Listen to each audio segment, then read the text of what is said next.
It was the summer of 1971. A group of college students, intelligent, healthy, psychologically stable. It was divided into two groups completely randomly. Face or face. Simple as that. A group became guards, the other became prisoners. The experiment should last 2 weeks. It was interrupted in 6 days. What happened in this basement of Stanford University? It was so disturbing that they tried to bury for decades. Because what he proved was not about those students. It was about all of us.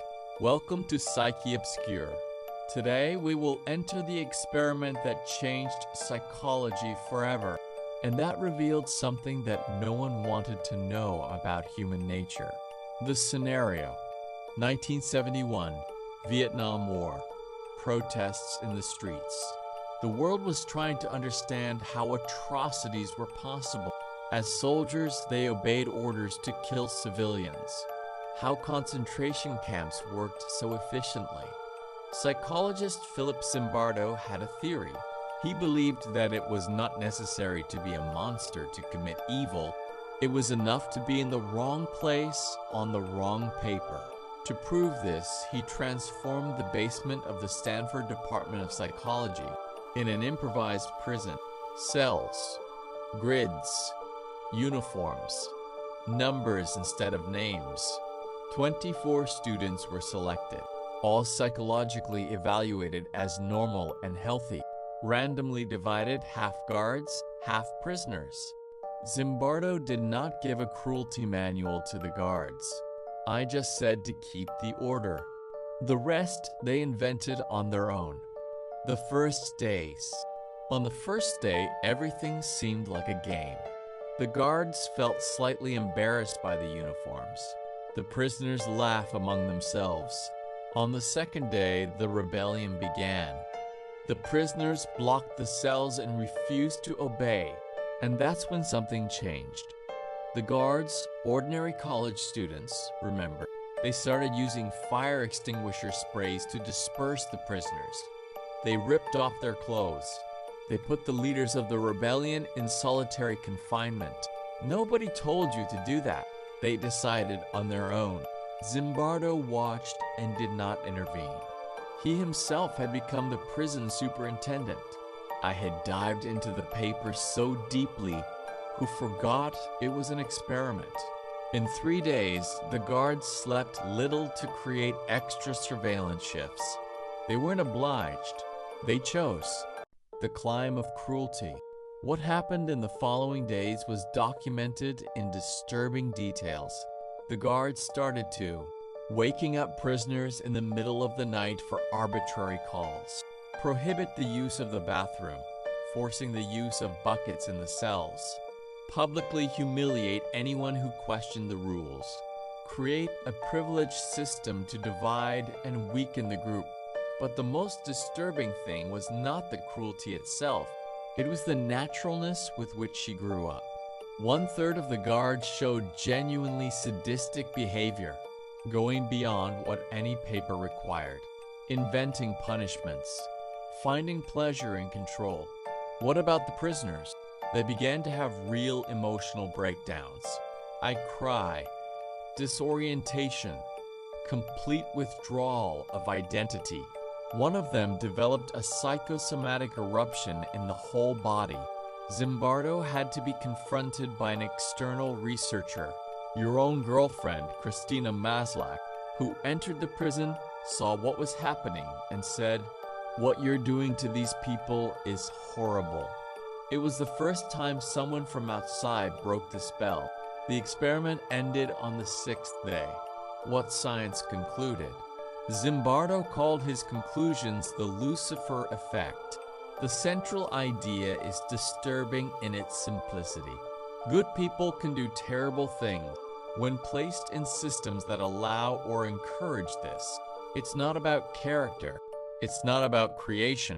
It's about the power of the situation. Social psychology calls this situational power, the capacity of the environment, roles, and social norms to superize individual identity. when you wear a uniform, receives authority, and operates in a system where no one punishes cruelty, something changes in the brain. Responsibility is diluted. Empathy turns off. The paper consumes the person. The criticisms and controversies. But here we need to be honest, because Psyche Obscure is not here to sell myths. It's here to go deep, actually. Decades later, the Stanford Experiment was severely questioned. Researchers discovered that Zimbardo actively instructed the guards to be tough, something he omitted for years. Swede recordings showed explicit guidelines to create psychological pressure. In addition, the sample size was small. There was no adequate control group. The participants knew they were being watched. Does this invalidate everything? Not completely. Other studies, such as Stanley Milgram's obedience experiments, they came to similar conclusions in different ways. And human history is full of real examples that confirm the corruptive power of social systems and roles. What the Stanford case teaches us above all is that we need to question even the scientific narratives we love, including the most disturbing ones. The Real World. Abu Ghraib, 2003. American soldiers photographed the torture and humiliation of Iraqi prisoners with smiles. Zimbardo was called as a defense witness. His argument: those soldiers were not monsters. They were ordinary people inserted in a rotten system, without supervision, without clear limits, with absolute power over other human beings. The system created the monsters. This did not exempt them from legal liability, but he cast a disturbing light on something we prefer to ignore. Bad systems produce bad behaviors, regardless of who operates them. And bad systems don't only exist in prisons and wars. They exist in companies, in families, in relationships, anywhere where power has no limit and cruelty has no consequence. And us? So what do we do with all this? The first lesson is uncomfortable. You're not as different from Stanford's guards as you want to believe. We are all susceptible to situational power. We can all be shaped by papers, uniforms, and systems. The second lesson is more urgent. We need to pay attention to the systems in which we live, in the rules we accept without question, in the small cruelties that we normalize because everyone does. And the third lesson, the most important, it comes from Christina Maslow, the woman who entered that basement and said no. In any system, in any situation, there's always the possibility of being the person who stops, who questions. What a refusal. This choice never disappears completely. As much as the system tries to bury it, the Stanford Experiment did not prove that we are all monsters. Proved that monsters are not necessary when the system works well enough. And that should worry us much more. Next week, let's get into the narcissist's mind. How he thinks, how he feels, and how he destroys the people around you so systematically that the victim often doesn't even notice. If this video made you think, leave the like and activate the bell.